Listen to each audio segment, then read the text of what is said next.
പുരാതന ഇന്ത്യയിൽ ഉഗ്രസേനൻ എന്നൊരു രാജാവ് ജീവിച്ചിരുന്നു. അദ്ദേഹത്തിന് 2 മക്കളുണ്ടായിരുന്നു.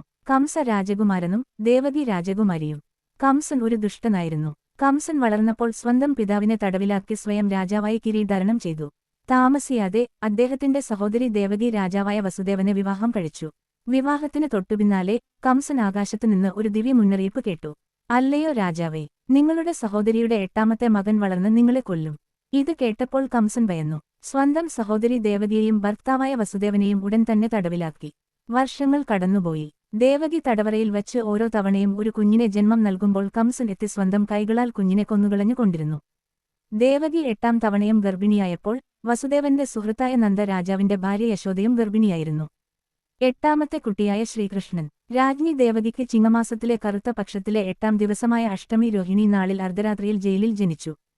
കുട്ടി ജനിച്ചയുടനെ ഭഗവാൻ വിഷ്ണു തന്റെ ദിവ്യരൂപത്തിൽ പ്രത്യക്ഷപ്പെട്ടു. തടവറ ഒരു തിളക്കമുള്ള പ്രകാശത്താൽ നിറഞ്ഞു. ദേവകിയും വസുദേവനും വിഷ്ണുവിനോട് പ്രാർത്ഥിച്ചു. ഭഗവാൻ കൃഷ്ണൻ തടവറയിൽ ജനിച്ച അതേ സമയത്ത് രാജ്ഞി യശോദ ഗോകുലത്തിൽ ഒരു പെൺകുഞ്ഞിന് ജന്മം നൽകി. ആ ശിശു ഭഗവാൻ വിഷ്ണുവിന്റെ ദിവ്യശക്തിയായിരുന്നു. ശ്രീകൃഷ്ണന്റെ ജനനത്തിനു തൊട്ടുപിന്നാലെ വാസുദേവന് ഒരു ദിവ്യ സന്ദേശം ലഭിച്ചു. ഈ കുട്ടിയെ യമുനാ നദി കടന്ന് ഗോകുലത്തിലേക്ക് കൊണ്ടുപോയി യശോദയുടെ മകളുമായി കൈമാറുക. ഈ കുട്ടിയുടെ ജനനത്തെക്കുറിച്ച് ആരെങ്കിലും അറിയുന്നതിന് മുമ്പ് നീ തിരിച്ചെത്തും. വാസുദേവർ ഉടൻ തന്നെ ഉപദേശം പാലിച്ചു. കുട്ടിയെ കൈകളിൽ പിടിച്ചുകൊണ്ട് അയാൾ അവരുടെ അടുത്തേക്ക് നടന്നപ്പോൾ ജയിൽ വാതിലുകൾ യാന്ത്രികമായി തുറന്നു. ദിവ്യ ഇടപെടലിലൂടെ കാവൽക്കാർ ഇതിനകം തന്നെ ഉറക്കത്തിലായിരുന്നു. തുടർന്ന് വാസുദേവൻ യമുന നദിയുടെ അടുത്തേക്കെത്തി. ശക്തമായ കാറ്റും മഴയും കാരണം അത് വളരെ പ്രക്ഷുബ്ധമായിരുന്നു. എന്നാൽ വാസുദേവൻ നദീതീരത്ത് എത്തിയ ഉടനെ നദി പിളർന്നു ദിവ്യശിശുവിന് വഴിയൊരുക്കി.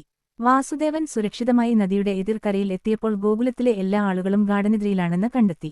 രാജാവായ നന്ദന്റെയും രാജ്ഞി യശോദയുടെയും കൊട്ടാരത്തിൽ പ്രവേശിച്ച യശോദയുടെ പെൺകുഞ്ഞിന്റെ സ്ഥാനത്ത് ആൺകുഞ്ഞിനെ കിടത്തി.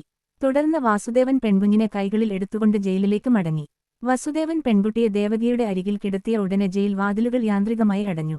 കാവൽക്കാർ ഉണർന്നിരുന്നു. പെൺകുട്ടിയുടെ കരച്ചിൽ കേട്ട് അവർ ഞെട്ടിപ്പോയി.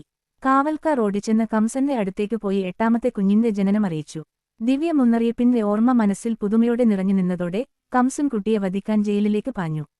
ദേവകി അവനോട് അപേക്ഷിച്ചു, ഓ കംസ, ഈ കുഞ്ഞ് ഒരു പെൺകുട്ടിയാണ്, ദിവ്യ മുന്നറിയിപ്പ് പറഞ്ഞ ആൺകുട്ടിയല്ല.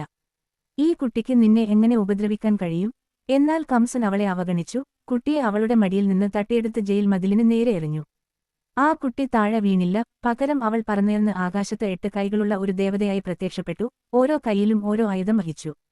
അവൾ പറഞ്ഞു, അല്ലയോ ദുഷ്ടരാജാവേ, എന്നെ കൊന്നുകൊണ്ട് നിനക്ക് ഒന്നും നേടാനാവില്ല. നിന്നെ നശിപ്പിക്കുവാൻ പിറന്ന കുഞ്ഞ് മറ്റെവിടെയോ ആണ്. അങ്ങനെ പറഞ്ഞ് ദേവി അപ്രത്യക്ഷയായി. അതേസമയം ഗോകുലത്തിൽ വലിയ ആഹ്ലാദം അലടിച്ചു. നന്ദ രാജാവിന്റെ മകന്റെ ജനനം എല്ലാവരും ആഘോഷിക്കുകയായിരുന്നു. നന്ദൻ കുഞ്ഞിന് കൃഷ്ണൻ എന്ന് പേരിട്ടു. ആ ദിവസം മുഴുവൻ ഗോകുലം ഉത്സവ പ്രതീതിയിലായിരുന്നു. തെരുവുകൾ അലങ്കരിച്ചു. എല്ലാ വീടുകളും കൊടികളും പൂക്കളും കൊണ്ട് അലങ്കരിച്ചിരുന്നു. പശുക്കളെ മഞ്ഞൾ പുരട്ടി മയിൽപ്പീലിയും മാലകളും കൊണ്ട് അലങ്കരിച്ചിരുന്നു. ഗോകുലത്തിലെ എല്ലാ ആളുകളും സന്തോഷത്തോടെ നൃത്തം ചെയ്തു. കൃഷ്ണനെ കാണാനും സമ്മാനങ്ങൾ നൽകാനും നന്ദന്റെ വീട്ടിലേക്ക് ആളുകൾ ഒഴുകിയെത്തി. കണ്ണനെ കണ്ടവർ ആ ഓമനത്തം നിറഞ്ഞ ദിവ്യ തേജസ്സോട് കൂടിയ കുഞ്ഞിനെ കണ്ട് അതിശയിച്ചു നിന്നു.